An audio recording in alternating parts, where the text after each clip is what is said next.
meses después ha aparecido una nueva teoría respecto de lo que ocurrió el 7 de diciembre, el golpe de Estado del señor Pedro Castillo.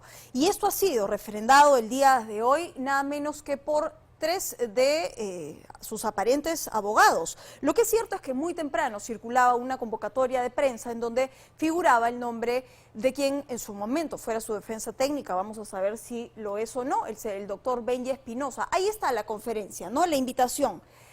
¿Qué dice, no? El equipo de abogados del profesor Castillo Terrones, en el extenso, ¿no? Que era un comunicado mucho más amplio que el que usted tiene en imágenes, van a sustentar los argumentos jurídicos de una acción de amparo presentada el 22 de enero del 2023 que solicita la nulidad de la resolución del Congreso de la República que declaró la vacancia presidencial del maestro rural y determinó la aplicación del régimen de sucesión que llevó al poder a la vicepresidenta Dina Boluarte. Estarán presentes en la reunión, dicen los abogados Wilfredo Robles Rivera, Eduardo Pachas, Benji Espinosa Ramos, Iber Maravillo Larte, Walter Ayala, Nicolás Bustamante Coronado y Guillermo Olivera Díaz. Ahí está la fecha, hora y el lugar. Minutos después, horas, me parece después, salió en sus redes sociales el doctor Benji Espinosa a desmentir esto. Y él se encuentra esta noche con nosotros y a quien le agradecemos por haber venido al estudio. Doctor, ¿cómo está? Buenas noches. Claudia, muy buenas noches, gracias por la invitación. Un placer volver después de un tiempo ahora 2023. Así es. ¿En qué calidad viene? ¿Es usted defensor aún del señor Castillo? No, soy ex abogado defensor del expresidente Castillo. El 7 de diciembre pasado, del 2022, cuando renuncio, comunico que mi renuncia es irrevocable y hoy, meses después, mantengo la misma posición firme e inalterable. No he vuelto a hacer la defensa. A mí me ha sorprendido, precisamente se me alcanzó ese comunicado, se me alcanzaron otros más, pero con reacciones idénticas, en donde se colocaba mi nombre, inconsultamente se ha puesto mi nombre, porque nunca he sido invitado, nunca se me ha preguntado siquiera, entonces habían puesto mi nombre como si fuera parte del equipo legal al cual yo no pertenezco. ¿Nunca se le ha preguntado, es que usted sabía los argumentos que hoy se iban a ofrecer en esta rueda de prensa y le parecía surreal formar parte de esta convocatoria? No, porque nunca se me preguntó, y si se me hubiese preguntado, se me hubiese invitado, hubiese declinado la invitación, porque definitivamente... ¿Porque el argumento le parece surreal? No, porque he señalado que mi posición y mi postura es que siempre defendía al presidente teniendo con la mano izquierda la ley y con la mano derecha la Constitución. El presidente me deja, cuando lee el mensaje, me deja sin la mano derecha, me deja sin la Constitución, porque precisamente había, a mi modo de ver, infringido la Constitución. ¿De un golpe de Estado, entonces? Claro, un intentón de golpe de Estado, porque finalmente no ocurrió, porque finalmente no pasó lo que se pretendía, pero intentó, y finalmente se apartó del marco constitucional. El apartarse, yo había realizado una defensa ardorosa y apasionada, y muy intensa, siempre bajo el marco de la Constitución. Ahora, ¿por qué cree que usaron su nombre el día de hoy? ¿Cómo es que, o quién en todo caso? ¿El doctor Pachas, el doctor Ayala, no? ¿O el doctor Olivera, que fueron los 3 que estuvieron el día de hoy? No lo sé si ellos, o alguien del equipo, o alguien, no sé, que ha querido llamar la atención, o a lo mejor provocar una información que es absolutamente errada. Por eso es que por Twitter tuve que desmentir ese corrillo que se estaba circulando en el que yo supuestamente iba a participar en una conferencia de prensa legal, ¿no? Yo les decía, no sé, 6 meses después aparece una nueva teoría y vamos a escuchar qué fue lo que dijo hoy el doctor Eduardo Pachas. Este día, por escrito y en primera persona, el presidente Castillo ha detallado, punto por punto, en más de 60 páginas, 12 y 40 horas, y que se vio obligado a leer el discurso.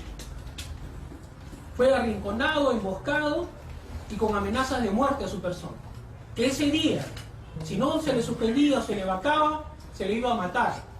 Y luego a su familia se le iba a detener. Él iba a ser emboscado, lo iban a matar, ¿no? ¿Qué lectura le da o qué opina en todo caso de lo que está diciendo el doctor Pachas? Me parece en todo caso, si se me permite, una posición no consistente con los hechos. No estoy, de ninguna manera voy a entrometerme en las estrategias de defensa de mis colegas, porque nunca lo hago, yo lo respeto, aunque no pueda compartir, pero me parece que no es tan verosímil, porque uno cuando implementa una estrategia de defensa, lo primero que tiene que pensar es, ¿lo que voy a decir es creíble? Realmente, a la luz de los hechos y las evidencias disponibles hoy, podemos llegar a una conclusión de esa Entonces, naturaleza. esa defensa no es técnica, es una defensa delirante. Es una defensa que digamos, por lo pronto para ellos puede ser consistente. A mi modo de ver no lo es, creo que es inconsistente. Creo que hay una defensa que puede tener mayor consistencia y que se reposa en discutir si se siguió o no el procedimiento del 89 del reglamento del Congreso en relación al procedimiento de vacancia, que me parece una discusión más interesante, porque jurídicamente, acá ha estado el doctor Borea y ha planteado la hipótesis de que cuando Castillo lee el mensaje, entonces a él ya no se le aplican las reglas de la democracia y por tanto no había que seguirle el procedimiento del 89 del reglamento del Congreso. Cuando yo considero que no es así, porque el debido proceso prima en el cielo, en el infierno, en la noche o en el día, siempre. Vamos a hacerlo menos técnico porque quien nos está viendo a esta hora seguramente no tiene un reglamento del Congreso a la mano para saber cuál es el artículo 89. Pero sí hay algo importante en el debate que podemos discutir, que es finalmente lo que ha zanjado la Suprema. Pero antes tenemos otro audio del doctor Pachas el día de hoy en esta conferencia de prensa. Escuchemos.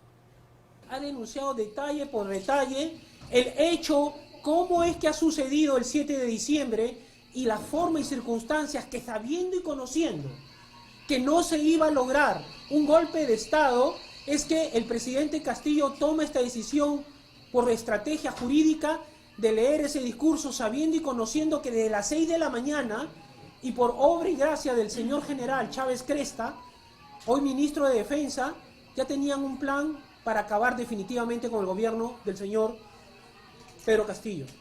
Y esto, él toma esta decisión, lee este discurso, sale por la puerta donde están todas las cámaras y es detenido con arma en mano y con el ánimo de matarlo en la avenida Wilson. Cualquier persona que ve ese video puede darse cuenta que no era necesario la forma brutal y apuntarlo a un hombre, presidente Castillo, que solamente tenía una niña de 8 años llamada Londra, su hija Jennifer y su esposa. No había armamento, ni nadie apuntaba con armamento para que se utilice la brutalidad que se utilizó. Bueno, y nuevamente, ¿no? Del círculo, por supuesto, más íntimo del presidente no vamos a hablar, pero ¿esto le parece más una narrativa que una estrategia de defensa?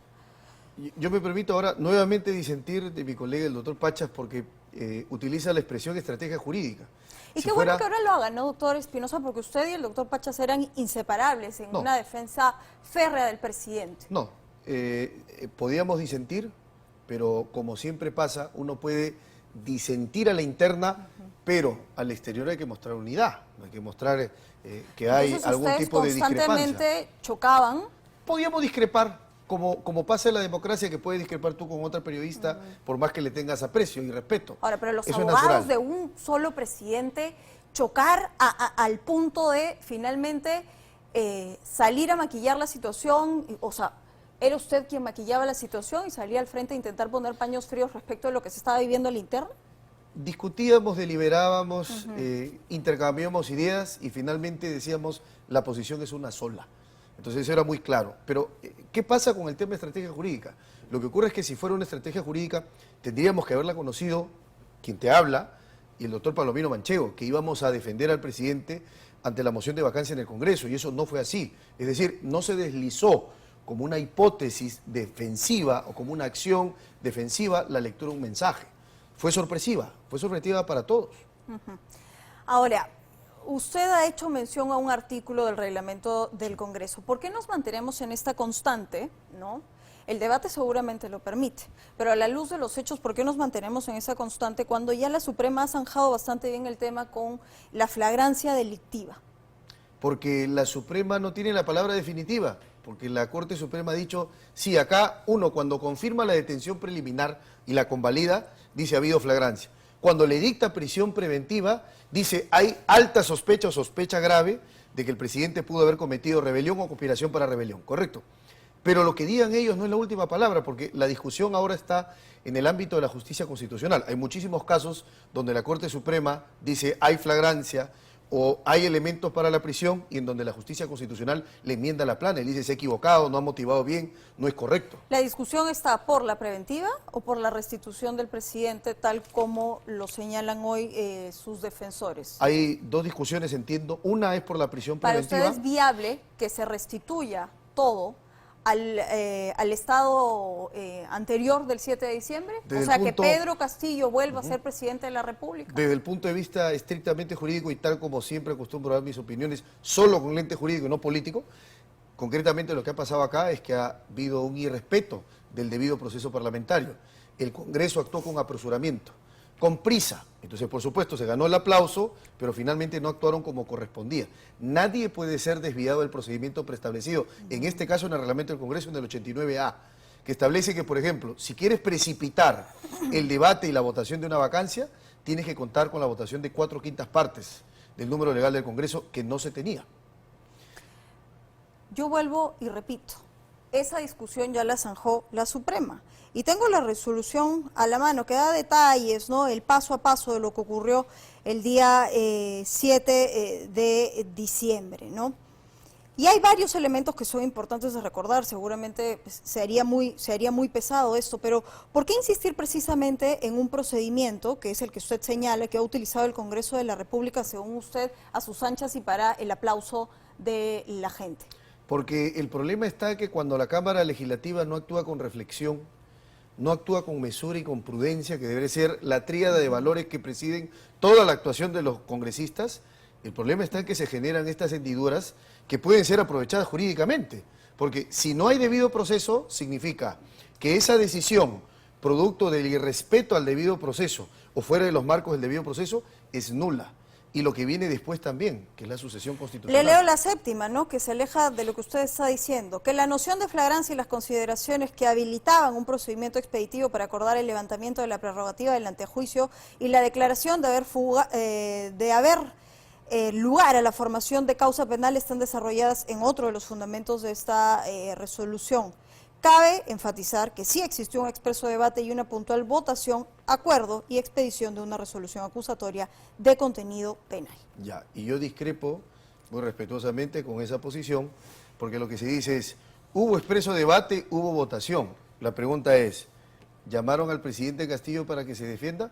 Estaba detenido, lo podían llevar al hemiciclo. Dos, llamaron a sus abogados, me llamaron a mí, nunca me llamaron. Ahora, a otros abogados que se hayan apersonado, por ejemplo, el doctor Aníbal Torres, que era abogado de Castillo en ese momento, lo llamaron tampoco. Entonces, esa es la discusión que tenemos que empezar a realizar. ¿Actuó bien o no actuó bien el Congreso? En mi opinión, no lo hizo. La flagrancia parece que zanja, según la Suprema, esta situación. Y a la luz de los hechos, le pregunto a usted, porque lo he leído en otros y escuchado en otros lugares, que para usted no se cumple el peligro procesal. Y le pregunto, ¿tiene arraigo el señor Castillo? Sí, claro. ¿Cuál es? Arraigo como para quedarse en el país y ser ubicado, sí. ¿Cuál es el arraigo fundamental? El arraigo es que eres conocido por cualquiera y tu capacidad de ocultamiento es menor que la del resto. Probablemente, si tú comparas a Pedro Castillo, que lo conoce todo el Perú, con una persona anónima, esa persona anónima puede ocultarse más fácilmente. A Juan Silva lo conocía todo el Perú, tiene un año prófugo. Así, pues Doctor esa es la Espinosa. situación de Silva. Lo que pasa es que hay algunas situaciones que se presentan, pero que no cambian el criterio de lo que hay que razonar. Hay que razonar, en realidad, una persona así, ¿ostenta los riesgos procesales o no? Cosa distinta es si hay elementos de convicción o no en su contra. Sí, y vaya que los hay, porque ahora usted, después de algún tiempo de haber dejado la defensa del presidente, son 18 las personas que están colaborando eficazmente con diferentes investigaciones. Antes usted cree en la inocencia, a ciegas, del presidente Castillo, como lo ha dicho. ¿Cuál es su situación ahora? ¿La misma? Nunca la creí ni a ciegas ni tapándome un ojo. Yo siempre creí en lo que la Constitución manda. Soy abogado, soy profesor de Derecho y entiendo que mientras una sentencia condenatoria firme no diga que Castillo es culpable, yo no tengo por qué insinuar su culpabilidad o enarcar la ceja para creer que es culpable. Entonces Salatiel Marrufo miente y la colaboración eficaz en este país es cualquier cosa. No, pero Marrufo puede mentir, no sería el primer caso. Ahora, me dices, hay varios que están colaborando, está bien, es un coro de colaboraciones, pero el coro de colaboraciones no es prueba fuerte, por supuesto. Exacto, y en ese camino hay cosas que cada vez complican mucho más la situación del señor Castillo, y es ahí donde iba mi pregunta, ¿no? Porque varias de las cosas que ha dicho el señor Marrufo, usted podría dar más que fe de lo ocurrido. ¿Las conocía o es que le causa sorpresa que el hilo de la madeja se haya jalado a tal punto que hayan muchos más ministerios complicados, la propia ex primera dama y demás? No, no lo conocía, pero si me preguntas nuevamente, desde el cristal de mira jurídico, de la perspectiva estrictamente jurídica, te diría, ¿qué información existe ahora? Existe información de negociados que habían de Marrufo como jefe de gabinete de asesores, Sada Goray por un lado, por el medio un periodista y otros más. La pregunta es, esa afirmación que da Marrufo de que él le entregaba personalmente dinero al presidente Castillo, ¿es en realidad verosímil? Hablaba de verosimilitud al inicio de la entrevista. Es verosímil cuando ¿quién era más próximo al presidente? Era Heiner. En todo caso, ¿por qué no se le dio Heiner? O sea, porque una persona que era más distante al presidente y no gozaba de su confianza, iba directamente y le daba el dinero supuestamente a Castillo. No. Esas son cosas que hay que empezar a reflexionar y a pensar, por supuesto. O podríamos pensar a la inversa. Falta una declaración que podría complicar muchísimo más la situación del señor Pedro Castillo. Aquí estuvo la semana pasada el doctor Humberto Abanto. Él dice que, como usted, cree a ciegas en la inocencia del señor Alvarado y no le preocupa lo que está declarando el señor Marrufo. Lo que pasa es que, como bien sabe la opinión pública, la ley es parte de un recelo y una sospecha sobre lo que declaran los colaboradores, porque son personas que canjean su libertad por información. Hoy no podríamos decir que esa información está plenamente corroborada, está certificada de veraz, y entonces él es colaborador, no, son aspirantes a colaboradores. ¿Cuándo son colaboradores? Con sentencia. Mientras no haya sentencia, su palabra sigue siendo dudosa. Entonces, eso es lo que hay que empezar a observar Ahora, y analizar. ¿Cuán verosímil puede ser que una empresaria haya manejado todo a su antojo, ¿no? Con Marca Group. Tampoco es verosímil, pero ha sucedido a la luz de los hechos, ¿o no? Sí, pero eso puede involucrar la responsabilidad de quienes estaban en vivienda, no necesariamente al presidente. Si tú me preguntas, ¿no es cierto? Vamos a ensayar, es lógico. El reportaje ayer de Cuarto Poder. Que da los detalles, reportajes no me cambian de perspectiva, que da mire. detalles, pero debería, No. porque cualquier cosa que destape un reportaje, doctor Espinosa, puede ser un indicio. Sí, ¿Será finalmente la Fiscalía la que lo califique como un hecho o como un medio probatorio dentro de esta investigación? Un hecho, digamos, a noticioso. a lo que voy. No. Más que noticioso, de interés público, diría yo. Claudia, tú tienes formación en Derecho y sabes que, a ver, indicio, ¿qué cosa es? Es un hecho plenamente acreditado, se llama hecho inicial o hecho indicador, para llegar a través de una deducción lógica a un hecho final. Pero el indicio no es un hecho que es dudoso o un hecho que está por probarse. Ahí estamos confundiendo los conceptos. Doctor, lo que usted no puede confundir es lo que es verosímil a la luz de la correlación de las cosas que se están destapando, le guste o no a usted, a través de reportajes o de eventos noticiosos, como usted lo llama, y que puedan complicar la situación no solo del señor Castillo. Por eso aquí va mi pregunta. ¿Cuán verosímil es que una empresaria haya tenido toda la capacidad que ha tenido para manejar como ha querido el Ministerio de Vivienda? Ninguna, porque aquí todos vamos a decir no, pero se ha hecho. ¿Cuán verosímil es que un presidente haya tenido un gabinete a las sombras? No debería ser el caso, pero lo ha hecho. 3 o 4 personas han puesto el dedo en la llaga respecto de cómo se manejaban las cosas en Palacio de Gobierno. No, pero me estás preguntando o estás concluyendo. Pues si estás concluyendo, entonces ya no Yo cabe le he hecho respuesta. la pregunta, Claro, le he entonces, puesto la situación, usted Está me bien. dice, no es verosímil. No, y vamos, que si uno comienza a revisar un poco cómo es que se han dado cada una de las situaciones, caemos en cuenta eso. de que por lo menos tenemos que levantar creo que la son ceja. elementos para poder mantener una investigación, eso creo que estamos de acuerdo. El tema es, si eso justifica o no una prisión, yo creo que no. Porque lo que pasa es que algunos, digamos, ensalzan y recuerdan que la prisión es excepcional cuando toca su puerta, pero cuando toca la puerta del enemigo político, del adversario, No, pero a ahí usted sí le no. gusta hablar de derecho, entonces supuesto. le voy a poner aquí el presupuesto. ¿Hay peligro procesal o no frente a la situación del señor Castillo No. a la luz de los hechos del acercamiento que él tuvo con la embajada mexicana? A ver, ¿No? ¿Es un no cerrado? Peligro procesal de la entidad suficiente para la prisión preventiva, no. Yo creo que a Pedro Castillo se le tiene que imponer vigilancia policial permanente, Como se la pusieron restricciones a la Silva. comparecencia. Como se la pusieron a Silva y que se nos desapareció. Y de como un- se la han puesto otras personas que lo han cumplido. Porque puede ser Silva que las incumple, como hay otras personas que no se llaman Silva y sí la cumplen. Eso es lo que pasa, Claudia. Mi pregunta fue cerrada. Con lo que conocemos en carpeta fiscal del Claro. acercamiento que se tuvo con la embajada, en donde ya está asilada la familia del presidente Castillo, para usted, ¿no se cumple el presupuesto de peligro procesal? No. Y te voy a decir por qué.